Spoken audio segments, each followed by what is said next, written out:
first initial action at the Department of Justice, and we are here to serve the petition to a representative from Lynch's staff. Okay. We are happy to be here. We have mothers, we have sisters, we have relatives here, mother here, a sister, individuals that have come from all over to share today and to let the Justice Department know how we feel about the loss of our loved ones. We have to have this acknowledged. This is a genocidal assault, and we need intervention. We need it right now. Every case matters. No longer hashtags. No longer hashtags. All tags matter. All names, all individuals, everyone matters, and that's the purpose of this meeting here right now, to take the onus off of individual cases, high-profile cases, and to put the onus on every individual who has been lost while in police custody. We want a full investigation, and we want the genocidal assault upon Black, brown, and red lives to stop ASAP. So that's our purpose. I'm going to have mothers talk. I'm going to have another individual relative talk from a distance. I just wanted to come up and say a few words and share why you came today. Yes, I came today because it's very important for all of us to be out here, because we are way beyond the point of enough's enough. I'm tired of meeting beautiful mothers crying tears that people can't even understand of losing their child. And even though I didn't lose a child, I lost my brother. I lost my best friend. I lost the king of my family. I lost something that the system could never give us back. People want to always talk about money. It's never about the income, it's about the outcome. And we're out here now for a different outcome, because enough's enough. And like my sister just said, we are more than hashtags. We are more than hashtags and body bags. We deserve accountability, because at the end of the day, when our loved ones are being brutally murdered out here, there's no justice in that. It's just us that's right here, and the people that's fighting for the good cause. So we're out here and we're demanding. We're not asking, we're demanding that they do something about it, because every case matters. Not just the ones that's on a high level that everybody know about, the ones that are unknown. Every case matters, because at the end of the day, all those faces belong to somebody's family that they love. That was somebody's loved one that was brutally murdered and took way before their time, shut down for no reason. That's why we out here. We out here to lift up everybody, not just some people, but everybody. And even the ones that are victimized, that survived their encounters. I know a lot of men and women that are still breathing that survived their encounters. We out there for them too. Enough's enough. That's why we out here. Thank you. Right. Still with this group, so we can have this in the back. Khalida, speak. Hi, my name is Khalida Harris. I'm a mother of 8. My knee baby, my number 7 baby, was lost while incarcerated in the city of Philadelphia, Pennsylvania. He suffered from schizophrenia since he was 16 years old. And he was not able to be put on a mental health unit while incarcerated in Philadelphia. Why? Because he won a lawsuit that he wrote his own self against the facility. And that lawsuit was as a direct result of my son being stabbed while incarcerated with a cellmate who was psychotic, who was refused his medication. And as a direct result of being refused his medication, he told the guards, if you don't give me my medication before the shift changes, somebody's gonna get hurt. Well, that somebody in the cell with him was my son. So my son was able to fight it off until somebody intervened. And because of that, 3 security officers, correctional officers, were fired, and 2 were demoted. They sent him home because they was afraid to keep him there any longer. When they sent my son home, they ended up asking him to come back 2 years later. Now, this was a misdemeanor. My son had a breakdown, a schizophrenic breakdown, when it got dark in Philly because he didn't know where to go. So they locked him back up again, and this time they did not put him on a medical ward, refusing him medication. Wow. Horrible. It's okay, sis. For his schizophrenia. Then they wouldn't let him have visitors as well. They put him in a cell behind the security's desk, isolated from everybody, and said they made a 5-minute round, and then he was dead. So nobody has been held accountable for my son's death. And they tried to say that he hung himself. And my question is, how do you put a mental health patient on an isolated ward behind a guard, a correctional guard? And within 5 minutes, he's found dead, and no one contacted the family, with the exception of another inmate who contacted his family to contact us. And no one would meet with us on this matter. No one has been held accountable for this matter. And we have no closure today as a direct result. So what do you want to say to the other parents out there that are feeling like this? I want to say to all the parents who feel the way I feel, that we must stand up strongly, united, against all of the wrongs that are being done to our children who are incarcerated and are in the custody of any correctional facility. Bureau of Prison, state, doesn't matter where they are. They be all over the country, wherever they are. We have to hold our government accountable. That's right. I'm a 47-year veteran of the United States of America government. I worked for the United States government from the military all the way up to the Department of Housing and Urban Development. I have done it all. I paid my dues. I paid my price. And I want them to give me the service that I gave the constituents of the federal government. Give it back to my family what I gave you. We have another mother and another Mariana. Thank you. That's right, sis. Stay right. Yeah. Don't block the soccer. Yes, hi, my name is Marion Gray Hopkins, and I am the mother and the voice of Gary Hopkins Jr. Gary was murdered at the young age of 19 by Prince George's County police officers Brian Catlett and Devin White. Gary was attending a dance that particular night at a local fire station that was minutes from our home. Gary, just 16 days, we lost his father, my husband, 16 days earlier. Gary was his second-year college student in mass communication major and a business minor. So Gary was not, as they tried to profile our children and think that they don't have, they have single family homes. He had both parents in his home. He was in college. He was looking forward to making something of himself. So that particular night, Gary's supervisor on his part-time job that he was working invited him to a dance because he was having such a hard time with the loss of his father. And so Gary got all of his friends to attend the dance with him. Some of his cousins attended the dance that night. And one of Gary's friends got into an altercation with one of the other party goers. And Gary was well beyond his years. I mean, he was a mentor to his own peer group. So Gary broke up the fight and got everyone into their respective cars and was, ready to leave. They had made plans to come back to our home. So Gary, being his joking self, was sitting on the outside ledge of the vehicle, waving everyone on. And he was actually in the midst of winter. It was in November 27th, 1999, sitting on the outside ledge, waving everybody on. And I can just picture Gary, jokingly. And an officer blocks the car that he was in. He was in the lead vehicle. He blocks the vehicle, get out of his car with his weapon already drawn. He puts the gun to Gary's head and pulls Gary off of the car by his collar, and Gary stumbles forward when a second officer, Brian Catlett, comes and makes one fatal gunshot wound to Gary's chest. And so I can't bring Gary back.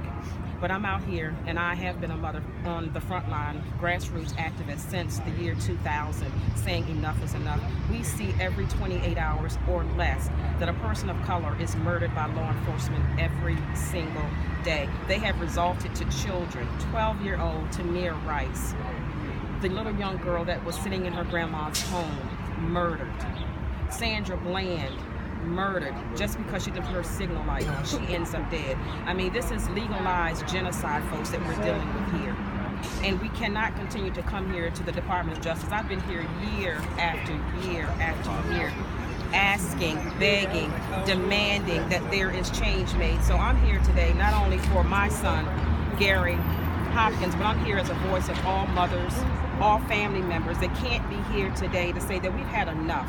We are demanding that there is change made. We are demanding that there are laws to be changed, because if there are no changes, these law enforcement officers will continue to kill with impunity. Yes. This has to stop.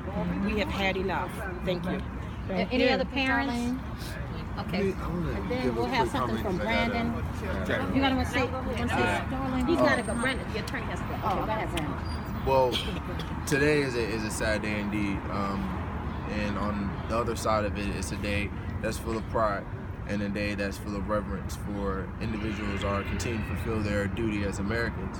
On a higher level, they're fulfilling their duty as parents. To watch so many mothers and fathers of those who've been slain by police brutality stand up to defend their duty, it does beg the question of why others can't be held accountable to investigate.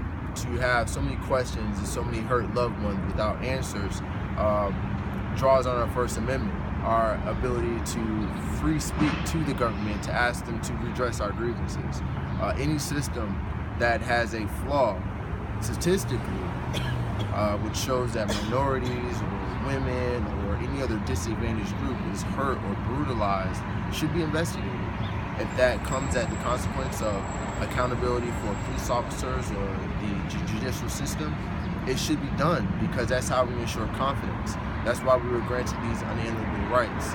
And to see mothers continue and fathers continue to uphold their duty to demand that the American government sustain a system to show that it is working in order is an inspirational thing, and any attorney such as myself should be inspired to continue help and lend energy, time, money, and effort to this cause, because without it, our system is corrupt and dysfunctional.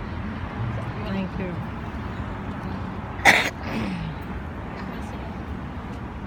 Good morning, everyone. Good morning. My name is Donnie Kane. I'm the mother and divorce of Dale Graham, who was killed October 28, 2008 in Baltimore City by a Baltimore City police officer. I'm here today to support Time and her daughter, and being united with other mothers and family members that are here today, because we're tired of the same old thing, officers getting away with beating, killing our loved ones. And also, I just want to say that I'm tired of getting phone calls and being on Facebook seeing more people, loved ones, the same thing is happening to them, and they have the same excuses, the same stories, just keep taking up for each other. And I'm here for us to get change, because we want accountability. We want to get it, and I believe it, because we were strong warriors right now, and there's more warriors out there. And I'm asking other mothers to come and stand up and join us and come from, behind their walls, because together we can do this. United we stand. Thank you. And in closing, I would just like to say that I think it was in 2005, I took 25 black women on Capitol Hill. Some of them had lilies, and they lay down on the ground with the lilies up about their children who were killed to gun violence. And a few more of us went inside, and we went to as many congressmen's offices as we possibly could and demanded a forensics lab here in the District of Columbia. So we went from $0 to $250 million, and now we have the state-of-the-art, one-of-a-kind crime forensics lab here in the District of Columbia that's been used by the FBI, CIA, and everybody else. We can do this. All you need is a few. Just start. We're planting the seed today.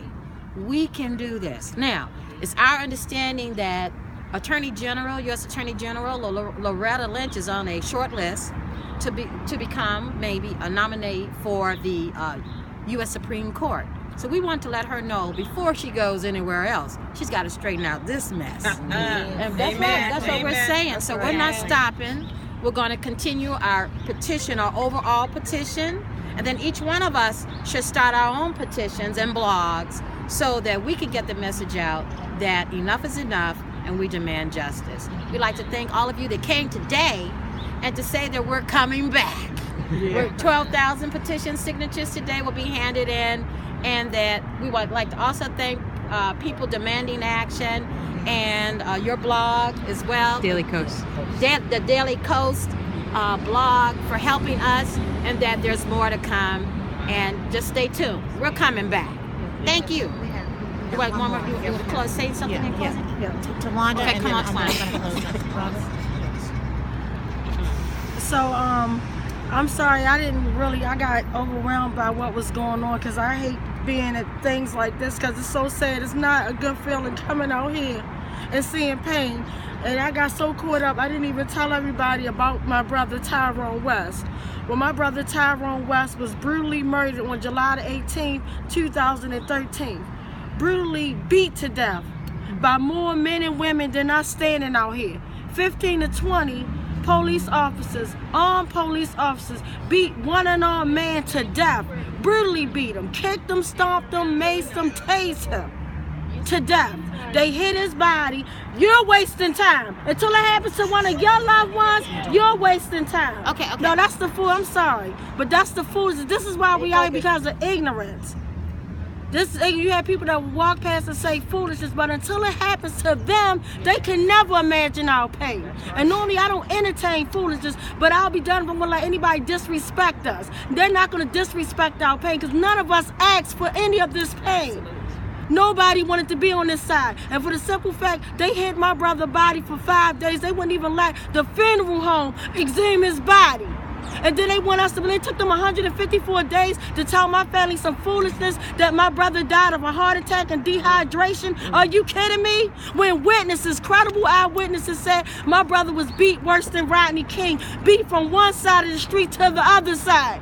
Until this day, 960 plus days, going on 137 weeks as of tomorrow, we've been fighting for justice. Still no autopsy pictures. Why? Because we know what those autopsy pictures will show. Why? No video. Because we know the videos that the eyewitnesses took will show my brother getting the life beat out of him. And the same outrage and everybody feeling about Eric Gardner and Freddie Gray, they will feel about seeing my brother get brutally beat down and screaming last words, Trayvon Martin, help. And the saddest part, and I'm going to close on this all could have been prevented.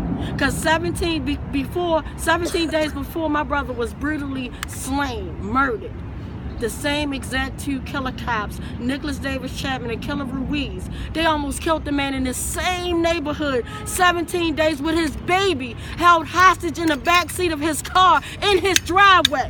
And he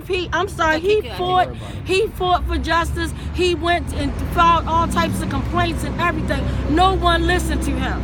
No one listened. What they do, they let these killer cops back on the street to come kill one unarmed man. Until this day, all 11 to 15 police officers are walking the beat. But the difference this time, you killed the wrong man, but you got the right family. Because not only am I walking the beat with you, all of my supporters and all the family members are walking the beat with you, killer cops. We will not stop until killer cops are in cell blocks. We want accountability, because if we go and kill anybody the way any of our loved ones have been brutally murdered, we would have been put away and never to be seen again. That is accountability. Thank you. Okay. Sorry, thank you. I want to close out with this.